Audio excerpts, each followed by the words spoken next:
After death, griffins became surprisingly light. Their bodies dissipate with the spirits passing on, leaving only fur, feathers, and hollow bones. We stepped back as Abelard prowled toward the body of his mate. He ruffled his wings, then gently buried his beak in Helios's neck plumage one last time. He threw back his head and let out a piercing cry, a call that said, "I am here. Where are you?" Then he launched himself into the sky and disappeared in the low gray clouds. Helios's body crumbled to dust. "We'll plant a catnip in his bed." Emmy wiped a tear from her cheek.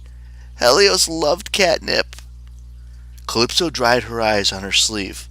"That sounds lovely. Where did Abelard go?" Josephine scanned the clouds. "He'll be back. He needs time. It'll be several more weeks before the egg hatches. We'll keep watch over it for him." The idea of father and egg, alone in the world, made me unshakably sad. Yet I knew they had the most loving extended family they could hope for here at the way station. During the brief ceremony, Georgina had been eyeing me warily, fiddling with something in her hands. A doll? I hadn't really been paying attention. Now Josephine patted her daughter's back. "It's all right, baby," Josephine assured her. "Go ahead." Georgina shuffled towards me. She was wearing a clean set of coveralls, which looked much better on her than they did on Leo. Newly washed, her brown hair was fluffier, her face pinker. "My mom told me you might be my dad," she murmured, not meeting my eyes. I gulped. Over the ages, I'd been through scenarios like this countless times. But as Lester Papadopoulos, I felt even more awkward than usual. I might be, Georgina. I don't know." "'Kay." She held up the thing she was holding, a figure made of pipe cleaners, and pressed it into my hands.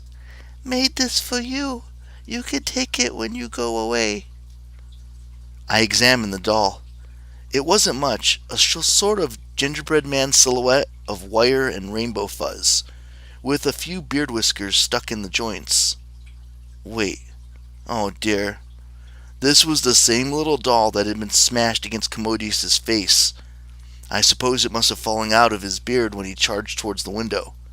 "Thank you," I said. "Georgina, if you ever need me, if you ever want to talk—" "No, I'm good." She turned and ran back to Josephine's arms. Josephine kissed the top of her head. "You did fine, baby." They turned and headed for the stairs. Calypso smirked at me, then followed, leaving me alone with Emmy. For a few moments we stood together in silence at the garden bed. Emmy pulled her old silver hunter coat around her. "Helios and Abelbeard were our friends here when we took over the way station." "I'm so sorry." Her gray hair glinted like steel in the sunset. Her wrinkles looked deeper, her face more worn and weary. How much longer would she live in the mortal life? Another 20 years? The blink of an eye to an immortal. Yet I could no longer feel annoyed with her for giving up my gift of divinity. Artemis obviously had understood her choice. Artemis, who shunned all sorts of romantic love, saw that Emmy and Josephine deserved to grow old together. I had to accept that too. "You've built something good here, Hermithia," I said. "Commodius could not destroy it. You'll restore what you've lost. I envy you." She managed a faint smile. "I never thought I'd hear those words from you, Lord Apollo." Lord Apollo. The title did not fit me. It felt like a hat I'd worn centuries ago, something large and impractical and top-heavy, like those Elizabethan chapeaux that Bill Shakespeare used to hide his bald pate. "What is the dark prophecy?" Emmy asked. "Do you know what it means?" I watched a stray griffin feather tumble across the dirt. "Some, not all. Perhaps enough to make a plan." Emmy nodded. "Then we'd best gather our friends. We could talk at dinner. Besides," she punched my arm gently, "those carrots aren't going to peel themselves."